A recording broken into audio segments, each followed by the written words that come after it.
for later. Because it was a waste to throw them away. It's a waste to, like, you know how we girls were just waiting somewhere on the bus stop or at work or whatever, and you're like, and yes, I used to be on the bus stop, y'all, so don't be like, I used to ride the bus every single day to school.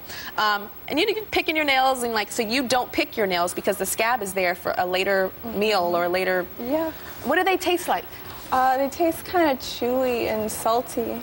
Salty. Yeah, kind of irony too. And kind of like irony.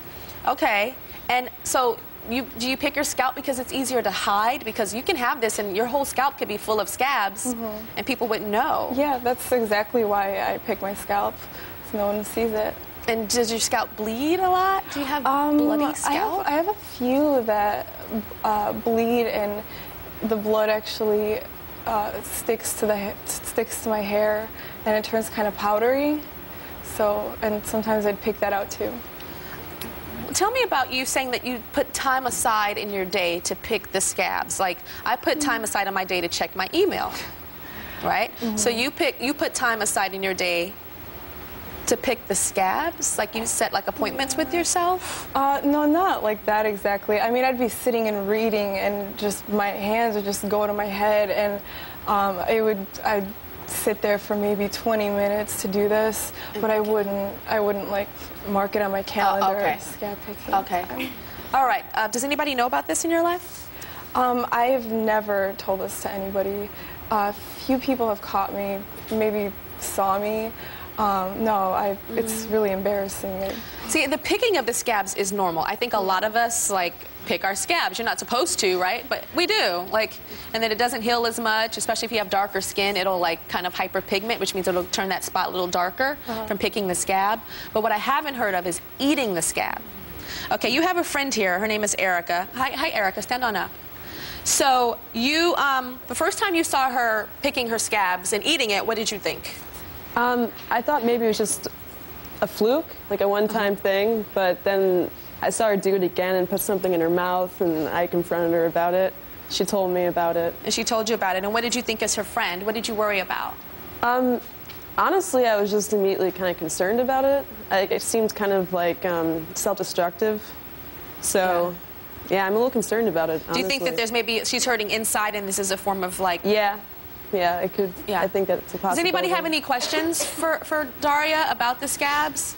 My name is Cachet. Cachet, I like that name. What's your question? My question is, do your parents know about what you eat? About how I eat scabs or just my diet? My mom's caught me once, and she just joked about it, like that's what monkeys do. Your mom said that's what monkeys do? Yeah. Oh, that's how they pick on each other. Yeah. Yeah. But no. What about dating? When you're dating, do you tell the person that you're dating? Do they see that you do this, or do you keep it from the people that you date? I keep it from the people that I date. Yeah? Yeah. Are you dating somebody now? No. Okay. All right, we'll be right back.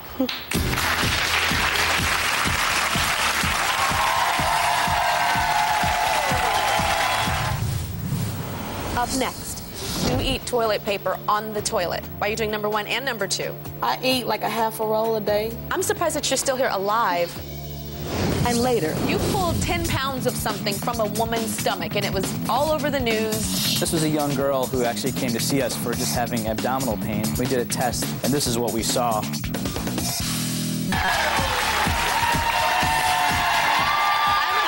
Lanika and Kirsten, and they all say that they cannot control their need to eat things like scabs and chalk dust, Comet, and toilet paper. So Lanika here, she's eats the toilet paper. And I heard that you tell my producers that you feel like an addict. Like, what kind of addict do you feel like? Well, you know how people have their own addictions and they do drugs or they're addicted to alcohol. Well, you said like a crack addict. That's what you told them. Wow. Yes. I mean, you know, when we think about a crack addict, we think like, yeah, like they hide and go do stuff. really very aggressive, very like they cannot control it, and it just has totally transformed them from who they used to be.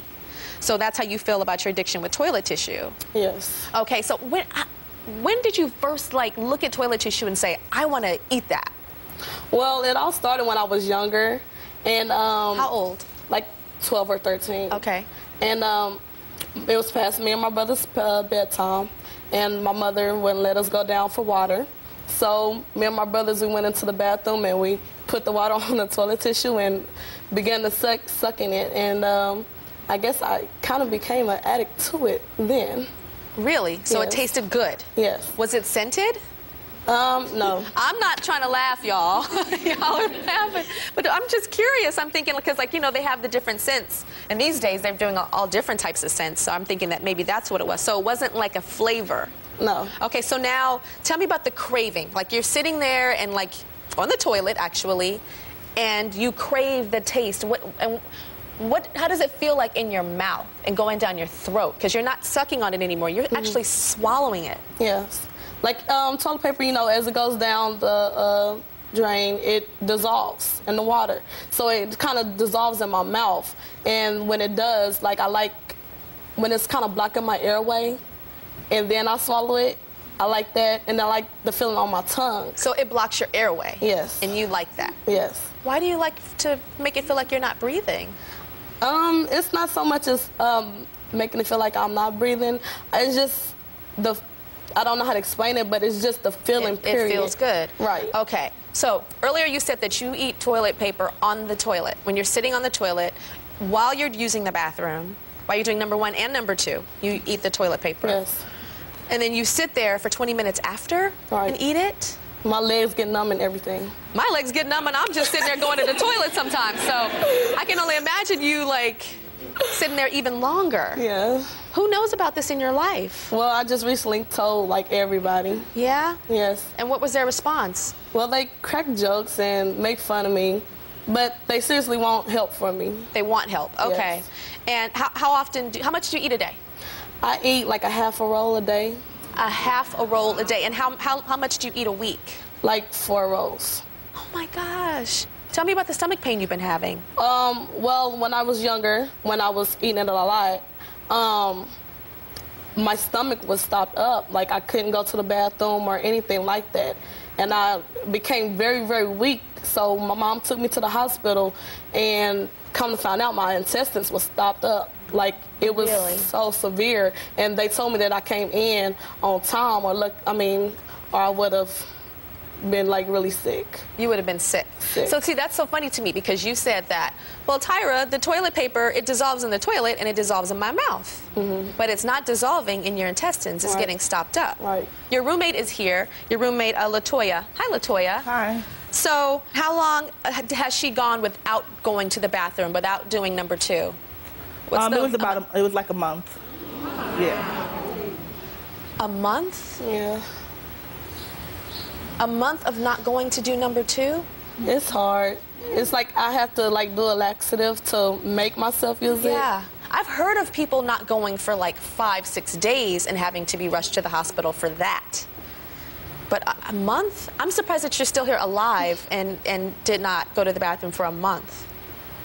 Wow. Okay, with us now is Dr. Shri Kamanduri. He's a stomach doctor who can shed some light on what all these ladies are doing and what it's doing to their bodies. But first, I want to ask you about, you pulled 10 pounds of something from a woman's stomach, and it was all over the news. It, like, made headlines. What did you pull 10 pounds of from a woman's stomach? So this was it actually turned out to be a giant hairball. And A hairball. this was a young, That's hair? that's hair. All compacted? Yeah, this was a young girl who actually came to see us for just having abdominal pain, and her outside doctor had done an x-ray where they thought they saw a big growth in the stomach. When we looked at the x-ray, it actually looked like a foreign body. So subsequently we did a test where we looked with a camera into the stomach called an endoscopy, and this is what we saw. It was so large we had to send her for surgery, and they removed it. And subsequently she did well. She went on to have some behavioral therapy on controlling To the help her with underlying eating her problem. hair. Would she pull it out of her scalp and eat it? Yeah, so it was just a very repetitive behavior where she would For not even years. think about it, and she'd be That's eating like her the hair. shape of a stomach. You guys see that? Doesn't it remind you of like an anatomical shape? Okay, so what are these girls, are they going through the same exact thing that the person that did the hair, eating the hair, went through? You know, I think, first of all, one thing that's important for us to distinguish is there are things that are eating disorders that we normally consider things like anorexia and bulimia. On the other end, there are things like eating habits that we would call unusual, which fall into these types of situations.